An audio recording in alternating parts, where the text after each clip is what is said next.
ஓம் முருகா என்று சொல்லி ஆரம்பிக்கலாம்.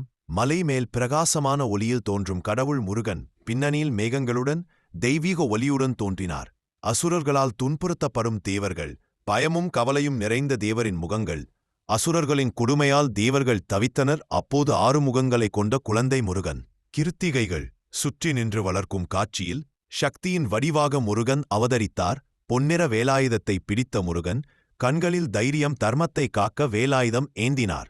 கடல், மலை பின்னணியின் சூரபத்மனுடன் கடும் போர் நடந்து கொண்டிருந்தது. அநியாயத்தை அழிக்க கடும் போர் செய்தார் என் முருகன். சில மணி நேரத்தில் சூரபத்மனை வென்றார் என் அப்பன் முருகா. பெருமான் மயில் வாகனத்தில் வெற்றியுடன் நிற்கும் முருகன் மலர்கள் தூவி ஒளி ஒளித்து போரில் வென்றார். கடைசியில் தர்மம் வென்றது. முருகனை வணங்கும் பக்தர்கள் அனைவருக்கும் முருகன் அவரின் அருளையும் அவரின் அன்பையும் தந்தார். இந்த வீடியோ பிடித்திருந்தால் ஓம் முருகா என்று கமெண்ட் செய்யுங்கள். டெடிஸ் யூடியூப் சேனலை சப்ஸ்கிரைப் செய்யும்.